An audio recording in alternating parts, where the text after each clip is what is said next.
جو گناہ پوری دنیا میں جس نے مسلم امہ کو تباہی کے دہانے پر پہنچایا ہے، ان میں سے آپ جھوٹ جیسا گناہ لے لیں۔ جھوٹ کا وبال کیا ہے؟ جھوٹ تو لوگ بول رہے ہیں، جھوٹ گناہ بھی ہے، لیکن جھوٹ کا وبال کیا ہے لوگوں کو نہیں پتا، یعنی علم نہیں ہے، اس لیے جھوٹ بول رہے ہیں۔ لوگ جھوٹی قسمیں کھاتے ہیں، علم نہیں ہے اس لیے جھوٹی قسم کھاتے ہیں۔ ورنہ اللہ تبارک و تعالیٰ نے جناب موسیٰ علیہ السلام پہ وحی فرمائی کہ موسیٰ، اگر میرا کوئی مقرب بندہ بھی میری جھوٹی قسم کھائے گا تو میں اس کی زبان کو جلا کے راکھ کر دوں، اگرچہ اس کے اعمال نیکیوں میں بے شمار ہو، لیکن جھوٹی قسم اللہ کو اتنی ناپسند ہے۔ اور پتہ چلا کہ علم نہیں ہے اس لیے یہ کام ہو رہا ہے۔ تاش کے پتے لے لیں، جوؤں کے اڈے لے لیں، سود اور بیاج کا کاروبار لے لیں، ماں باپ کی نافرمانی لے لیں، جو بھی گناہ آپ دیکھیں، اگر لوگوں کو پتہ ہو، یہ سب کو پتہ ہے کہ گناہ ہے، لیکن اس کا وبال کیا ہے، اس کا عذاب کیا ہے، لوگوں کو اس کا علم نہیں ہے، تو پتہ چلا کہ گناہ اس لیے ہو رہے ہیں کہ لوگوں کے پاس علم نہیں ہے۔ علم اگر ہو جائے تو مجھے اتنا یقین ہے کہ اگر علم ہو جائے تو کم سے کم 60% مسلمان گناہوں کے دلدل سے باہر نکل آئیں۔ علم نہ ہونے کے سبب گناہ ہو رہا ہے۔ آئیے اگر پڑھیں ہم کہ احادیث میں کس گناہ کا عذاب کیا ہے، کس گناہ کا وبال کیا ہے، کس گناہ کی تباہی کیا ہے، کس گناہ کی بربادی کیا ہے، تو ہر ایک کو پڑھنے کی بجائے ہم اتنا کہہ سکتے ہیں، جہاں گناہ وہاں فنا، جہاں گناہ وہاں بربادی، جہاں گناہ وہاں تباہی۔ جب گناہ ہوگا تو روزی چھن جائے گی، جب گناہ ہوگا تو عزت چھن جائے گی، جب گناہ ہوگا تو وقار چھن جائے گا، جب گناہ ہوگا تو سکون چھن جائے گا۔ میرے پیارے آقا صلی اللہ علیہ وسلم کے پیارے دیوانوں، مسلمانوں کی تباہی کی سب سے بڑی وجہ، مسلمانوں کی بربادی کی سب سے بڑی وجہ، مسلمانوں کی ذلت کی سب سے بڑی وجہ یہی ہے کہ مسلمان گناہوں میں ڈوب گئے، اور گناہوں میں اس لیے ڈوب گئے کہ ان کے پاس علم نہیں ہے۔ اگر ان کے پاس علم ہوتا تو وہ کبھی گناہ کے قریب نہ جاتے، اس لیے کہ انہیں پتہ ہوتا ہم اس گناہ کے قریب جائیں گے تو اس کا وبال کیا ہوگا، اس کی تباہی کیا ہوگی، اس کی بربادی کیا ہوگی۔ میرے پیارے آقا صلی اللہ علیہ وسلم کے پیارے دیوانوں، مثال کے طور پر آج کل کی کچھ لڑکیاں، سب نہیں کچھ لڑکیاں، اللہ اکبر، غیروں کا ہاتھ پکڑ کر کے بھاگ رہی ہے۔ بہت اخبارات کے اندر آ رہا ہے، فیس بک پر بھی بہت لکھا جا رہا ہے۔ میں کہتا ہوں اگر ان بچیوں کو پتہ ہوتا کہ اللہ اکبر کہ غیروں کے ساتھ بھاگنے کا انجام کیا ہے تو بھاگنا تو دور کی بات ہے، کبھی وہ کسی غیر کے سامنے بے پردہ بھی نہ آتی، بے نقاب بھی نہ آتی، بے حجاب بھی نہ آتی۔ پتہ چلا ساری برائیوں کی جڑ جو ہے وہ علم نہ ہونے کی بنیاد پر ہے۔ اور میرا اللہ ارشاد فرماتا ہے، اگر دوسرے اینگل سے قرآن کی روشنی میں دیکھیں تو اللہ پاک فرماتا ہے انما یخشی اللہ من عبادہ العلماء، کہ بے شک اللہ کے بندوں میں اللہ سے ڈرنے والے اہل علم ہیں، علم والے ہیں، یعنی علم والوں کے دل میں اللہ کی خشیت ہے، علم والوں کے دل میں اللہ کا خوف ہے۔ میرے آقا صلی اللہ علیہ وسلم کے پیارے دیوانوں، اب آپ مجھے بتائیں اگر انسان گناہ سے بچتا ہے تو اللہ کے خوف کی وجہ سے، اور اللہ کا خوف کن لوگوں کے پاس ہے؟ جن کے پاس علم ہے، ان کے پاس اللہ کا خوف ہے۔ اللہ اکبر، دیکھو علم انسان کو کتنی بلندی پر لے جاتا ہے۔ آج مسلمان جہالت کی وادیوں میں بھٹک رہے ہیں، جہالت کی تاریکیوں کے اندر ڈوب چکے ہیں۔ آپ کو پتہ ہے آج ہم سب عروج چاہتے ہیں، ترقی چاہتے ہیں، عزت چاہتے ہیں، دولت چاہتے ہیں، شہرت چاہتے ہیں، کامیابی چاہتے ہیں، عزت کی روزی روٹی چاہتے ہیں۔ آؤ آپ کو بتاؤں علم کیا ہے۔ علم وہ ہے جو حضرت آدم علیہ السلام کو مسجود ملائکہ بناتا ہے، یعنی آدم کے سامنے اگر فرشتے جھکے ہیں، اللہ اکبر، آپ ذرا توجہ کریں علم کی برکت۔ عبادت کی اہمیت اپنی جگہ ہے، لیکن علم کی اہمیت عبادت سے بھی زیادہ ہے۔ اللہ اکبر، ہزاروں سال سے عبادت کرنے والے فرشتے، ہزاروں سال سے عبادت کرنے والے فرشتے، ابھی جس نے ایک مرتبہ ایک سجدہ بھی نہ کیا ہو، جس نے ایک بار ابھی سجدہ بھی نہ کیا ہو، اس آدم کے سامنے کیوں سجدہ کر رہے ہیں؟ حد تو یہ ہے کہ ابھی آدم نے سجدہ نہیں کیا، صرف پیدا ہوئے ہیں، اور ہزاروں سال سے عبادت کرنے والے، وہ بھی ایسی عبادت کرنے والے کہ جن کو اپنی عبادتوں پہ ناز ہے۔ نحنو نسبح بحمدک ونقدس لک، کہ ہم تیری تسبیح کرتے، تیری حمد کرتے، تیری تقدیس اور پاکی بیان کرتے ہیں۔ ہزاروں سال کے عابدین اگر آدم کے سامنے جھکے ہیں تو کس وجہ سے جھکے ہیں؟ شرط یہ تھی، فرق یہ تھا، فرشتے عابد تھے اور آدم عالم تھے۔ پتہ چلا جب بھی علم آئے گا دنیا تمہارے قدموں میں جھکنے پہ مجبور ہو جائے۔ اگر دنیا کو جھکانا ہے علم چاہیے۔ پہلے ہی دن اللہ نے علم کی اہمیت بتائی، جب فرشتے لاجواب ہوئے ہیں، لاجواب ہوئے ہیں تو جھکے ہیں۔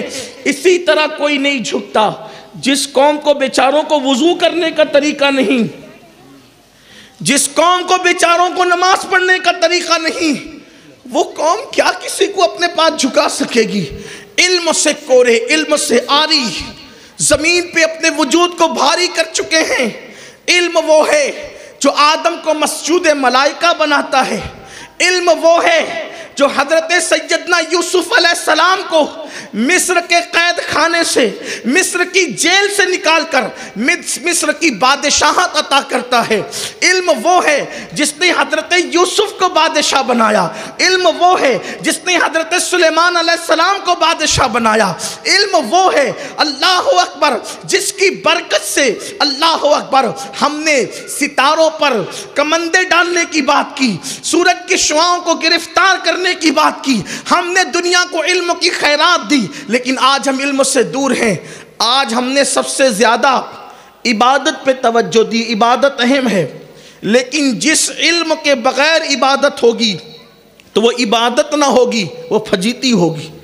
اسی لیے کہ ہمارے بزرگوں نے فرمایا بے علم کے عبادت کرنے والا مسخرہ شیطان ہے۔ شیطان اس کے ساتھ ایسے کھیلتا ہے جیسے ہاتھ میں رسی لے کر لوگ کٹ پتلی کے ساتھ کھیلتے ہیں۔ علم کی ضرورت کس کو ہے؟ اب ذرا یہاں دھیان دینا، میں علم کی طرف بڑھنا چاہتا ہوں، اس لیے کہ وقت بہت مختصر ہے، بہت لمبی نہیں ہو سکتی، لیکن توجہ، آپ سب کی توجہ۔ علم کی ضرورت کس کو ہے؟ کوئی کہے کہ میں ولی بن کر پیدا ہوا، مجھے علم کی ضرورت نہیں، ہم کہتے ہیں غلط۔ اگر ولی بن کر بھی پیدا ہو تو بھی تجھے علم کی ضرورت ہے، اس لیے کہ ماں کے پیٹ سے پیدائشی ولی کو اگر علم کی ضرورت نہ ہوتی تو غوث پاک اپنی ماں کو چھوڑ کر، جیلان کو چھوڑ کر 18 سال کی عمر میں بغداد کا سفر کیوں کرتے؟ جو ماں کے پیٹ سے ولی بن کر پیدا ہوا انہوں نے بھی علم کے لیے وطن کو چھوڑ دیا۔ اس کا مطلب اہمیت کتنی ہے؟ چلے اگر کوئی یہ سمجھے معاذ اللہ کہ ابھی غوث پاک کی ولایت ماں کے پیٹ سے تھی تو، لیکن اس منزل پر نہ تھی، اس مقام پر نہ تھی۔ کس مقام پر؟ جس مقام پر ہونی چاہیے۔ کشف، کرامات، اس طریقے کی اگر کوئی باتیں کرے تو آئیے میں آپ کو بتاؤں اللہ اکبر کس کس کو علم کی ضرورت ہے۔ اللہ اللہ، حضرت سیدنا بابا فرید الدین گنج شکر رحمت اللہ تعالیٰ علیہ کا نام سنا ہوگا، فرید ملت و دین، حضرت نظام الدین کے پیر، حضرت صابر پاک کے پیر، وہ فرید الدین گنج شکر جس کے لیے غریب نواز نے فرمایا کہ اللہ اکبر بابا قطب آپ نے ایسے شہباز کا شکار کیا ہے کہ اس کی برکت سے قیامت تک آپ کا نام زندہ رہے گا۔ وہ حضرت فرید الدین گنج شکر رحمت اللہ تعالیٰ علیہ، ابھی ان کی عمر صرف 14 یا 15 سال کی ہے۔ دل میں خیال آیا چلو چل کر کسی پیر سے مرید ہونا چاہیے۔ اب ذرا دھیان دے کس کو علم کی ضرورت ہے اور علم کیا چیز ہے۔ اللہ اکبر، چلو چل کر کے کسی پیر کے ہاتھ میں ہاتھ دے کر بیعت ہونا چاہیے۔ اللہ اکبر، بابا فریدالدین گنج شکر رحمت اللہ علیہ کو کسی نے بتایا کہ بغداد کی سرزمین پر حضرت سیدنا شیخ شہاب الدین عمر سہروردی بہت بڑے اللہ کے ولی ہیں، اور شیخ شہاب الدین عمر سہروردی اتنے بڑے ولی تھے کہ میرے مرشد غوث پاک نے کہا تھا، شہاب الدین عراق کی سرزمین پر تیرے بعد تجھ جیسا ولی اب قیامت تک پیدا نہیں ہو سکتا، تو وہ آخری شان والا ولی ہے، اب تیرے بعد ایسی شان والا ولی قیامت تک بغداد میں پیدا نہیں ہوگا۔ وہ شیخ شہاب الدین عمر سہروردی، اللہ اللہ، ان کی خانقاہ کی شہرت سنی، ان کی خانقاہ کا چرچا سنا، ان کی خانقاہ کا نام سنا، یہ مرید ہونے کے لیے وہاں پر پہنچ گئے۔ جب وہاں پر پہنچے، اتفاق کی بات 14-15 سال کی چھوٹی سی عمر تھی، پڑھائی کے ایام چالو تھے، پڑھائی کے ایام جاری تھے، ایسے میں کسی نے کہا کہ یہ خانقاہ ہے۔ چلتے چلتے وہاں گئے تو دیکھا کہ کھانے کا وقت تھا، کھانے کا ٹائم تھا، دسترخوان لگا ہوا تھا، سب لوگ ہاتھ دھل کے بیٹھ چکے تھے۔ حضرت شیخ شہاب الدین عمر سہروردی نے بابا فرید کو دیکھا، پہچان گئے کون آیا ہے، اس لیے کہ ولی کو ولی پہچانتا ہے۔ بیچاروں کو کیا خبر، بھٹیاروں کو کیا پتا کہ جوہر کسے کہتے ہیں، ہیرے کی پہچان جوہری کو ہوتی ہے، سونے کی پہچان سنار کو ہوتی ہے۔ بابا فرید کو دیکھا، ایک نظر میں پہچان گئے کہ فاروق اعظم کا یہ بیٹا آنے والا، جس کا شجرہ نسب سیدنا عمر ابن خطاب سے ملتا تھا۔ کہا کہ شہزادے بیٹھو، آپ بھی ہاتھ دھو کھانا کھاؤ، باتیں بعد میں ہوگی۔ بابا فرید بیٹھے، بڑے بڑے اہل علم وہاں پہلے سے موجود تھے۔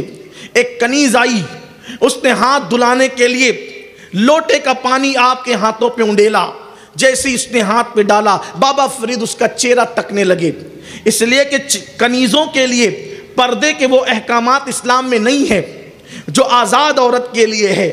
اس کی تفصیل آپ قرآن کی تفسیر میں پڑھ سکتے ہیں۔ چہرے پہ نظر پڑی، وہ پانی ڈالنے لگی، بابا فرید پانی کا سے ہاتھ دھوتے رہے، ایک لوٹا، دوسرا لوٹا، تیسرا لوٹا، وہ پانی پہ پانی ڈالتی رہی، ہاتھ دھوتے رہے، اس کا چہرہ تکتے رہے۔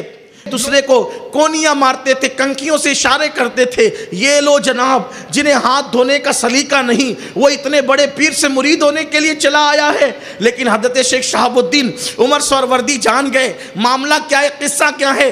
جب وہ ہاتھ دھل چکے تو حضرت شیخ شہاب الدین نے کھانے سے پہلے کہا، شہزادے مسعود یہ بتاؤ کہ پانی اتنا ضائع کرنا جائز نہیں ہے ہاتھ دھلنے میں، اور آپ نے بہت لوٹے ضائع کر دیے، آپ نے ایسا کیوں کیا؟ تو شیخ شہاب الدین عمر سہروردی سے بابا فرید کہتے سرکار اگر بے ادبی معاف ہو تو بات عرض کروں؟ کہا فرمائیں۔ تو عرض کیا سرکار جب یہ آپ کی کنیز ہاتھ دھلانے کے لیے آئی اور اس کی پیشانی پہ میری نظر پڑی تو میں نے لوح محفوظ پر اس کی لکھی ہوئی تقدیر کو پڑھ لیا۔ 14 یا 15 سال کی عمر کی بات ہے، بابا فرید کی پڑھ لیا، اور اس پر لکھا تھا کہ یہ عورت جہنم میں جائے گی۔ مجھے خیال آیا اتنے بڑے پیر کی خانقاہ میں خدمت کر رہی ہے اور پھر یہ جہنم میں جائے گی، تو حضور مجھے اس پر رحم آیا، اور اس سے زیادہ آپ کی خانقاہ کے تقدس کا خیال ہوا کہ کہیں خانقاہ بدنام نہ ہو جائے کہ برسوں لوگ خدمت کر کے بھی جہنمی رہتے ہیں۔ تو میں ہاتھوں سے ہاتھ نہیں دھل رہا تھا، اس کی تقدیر کو دھل رہا تھا۔ اس وقت تک ہاتھ دھلتا رہا جب تک کہ اس کی تقدیر کو جگمگا نہیں دیا۔ حضرت شیخ شہاب الدین کہتے ہیں بیٹے ابھی تو مرید بھی نہیں ہوئے، اس مرتبے پر کس نے پہنچایا؟ تو فرماتے اس مقام پر میری ماں کی تربیت نے پہنچا۔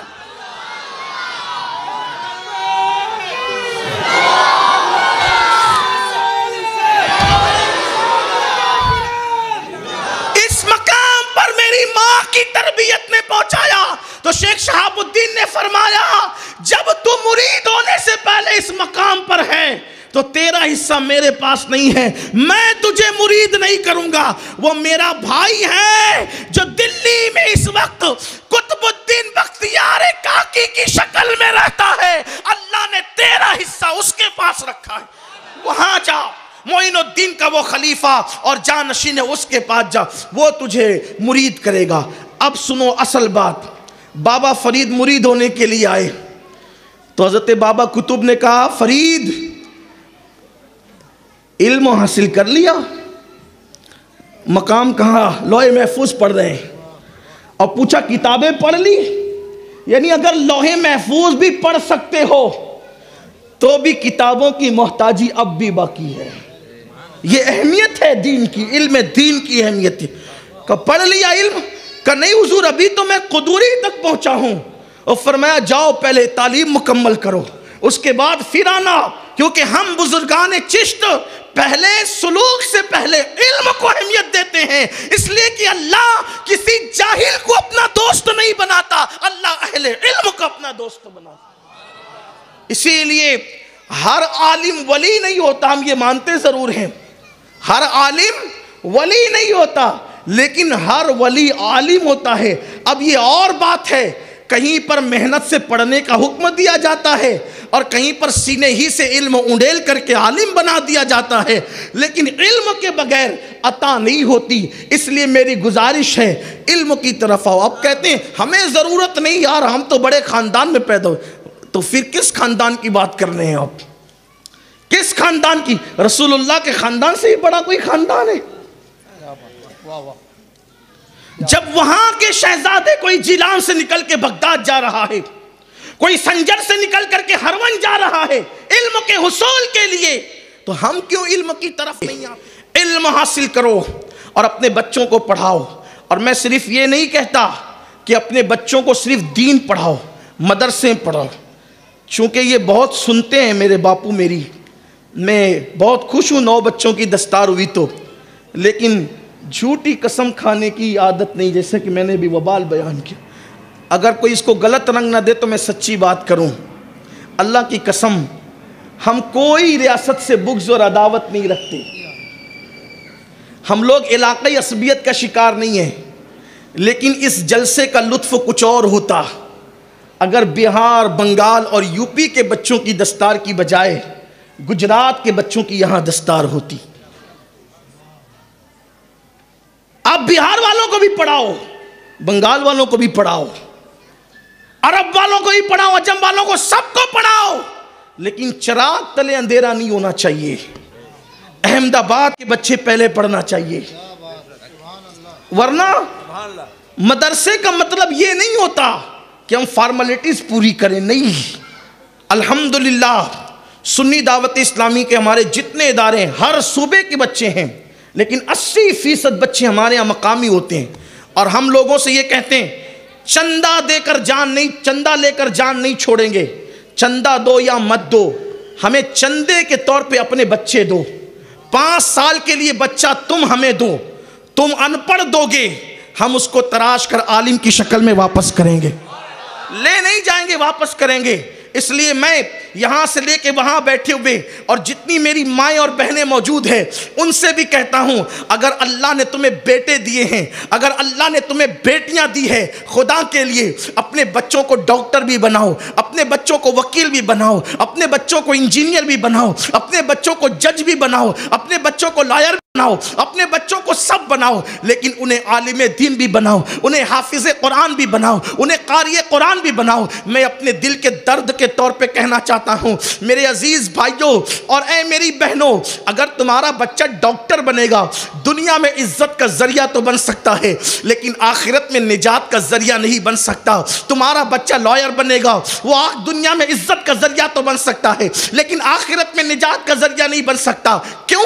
اس لیے کہ یہ ڈگریاں دنیا میں رہ جانے والی ہے. ہم ڈاکٹر، انجینئر، ٹیچر کے قطعاً مخالف نہیں ہیں، بلکہ ہم تو یہ کہتے ہیں ہمارا بچہ ہر علم حاصل کرے، ہمارا بچہ ہر فیلڈ میں جائے، ہمارے بچے IAS بنے، IPS کی طرف جائیں، ہمارے بچے بڑی بڑی ڈگریوں کی طرف جائیں. لیکن میری گزارش ہے پہلے اپنے بچوں کو دین پلاؤ، دین پڑھاؤ، دین. اس لیے کہ اللہ اکبر، میرے آقا صلی اللہ علیہ وسلم کے دیوانوں، یہ دماغ سے سوچ نکال دو، اگر میں نے اپنے بچے کو عالم بنایا، اور آپ کے احمد آباد کا حال تو بہت برا ہے، اگر احمد آباد والے برا نہ مانے تو عرض کروں، مسجد لاکھوں کی بناتے ہو اور امام 4000 روپے مہینے کا رکھتے ہو، یہ شرم کی بات ہے. یہ نام و نمود کی طرف جانے والوں احمد آبادیوں، یہ احمد آباد تمہارا نہیں، یہ شاہ وجی الدین گجراتی کا احمد آباد ہے، یہ شاہ عالم بخاری کا احمد آباد ہے، یہ قطب عالم کا احمد آباد ہے، یہ شاہ احمد کھٹو کا احمد آباد ہے. یہ کون لوگ ہیں تمہیں پتہ ہے؟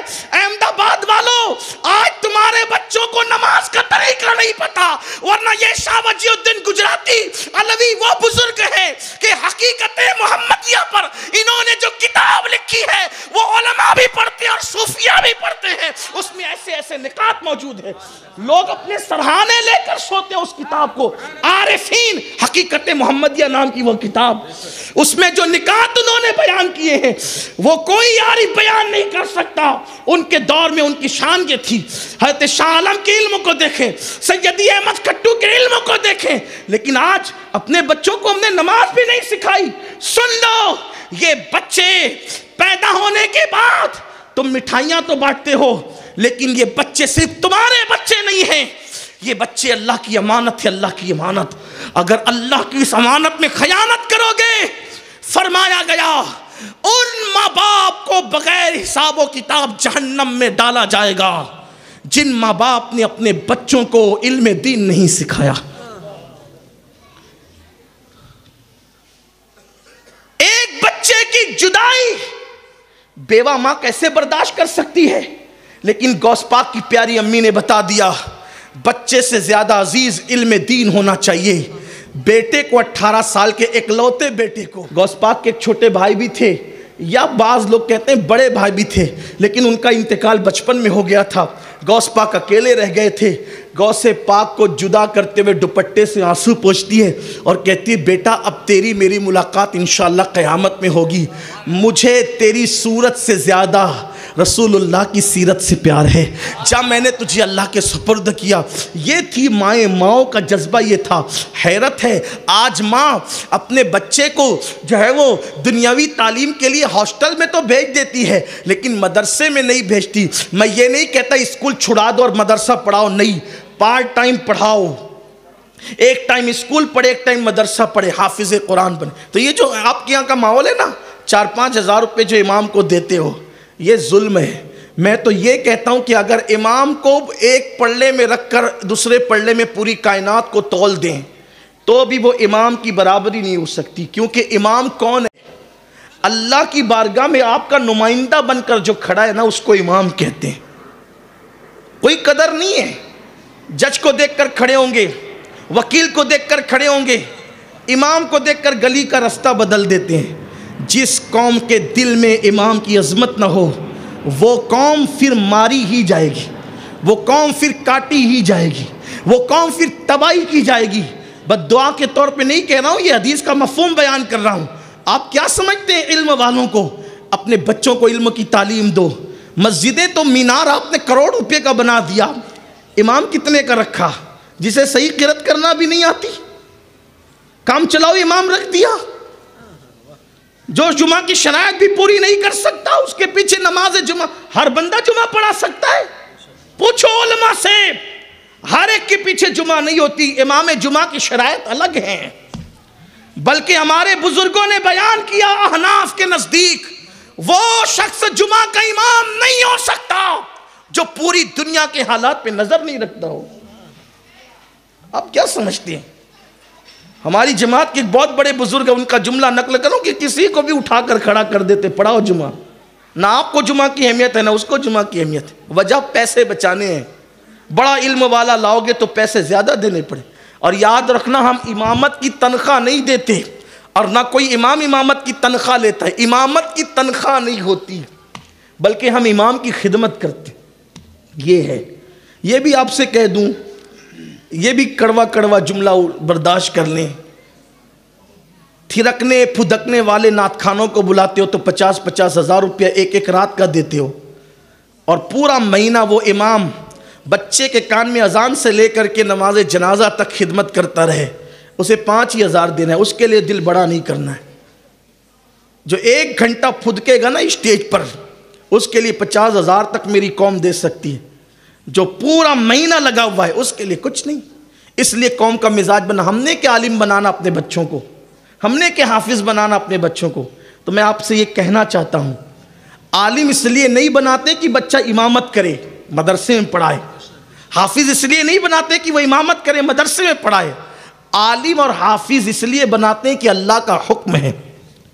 بے شمار ایسے علماء ہیں جو امامت نہیں کرتے، بے شمار ایسے حافظ قرآن ہیں جو امامت نہیں کرتے، جو مدرسے میں نہیں پڑھاتے، خود اسٹیج پر بھی بیٹھے ہیں۔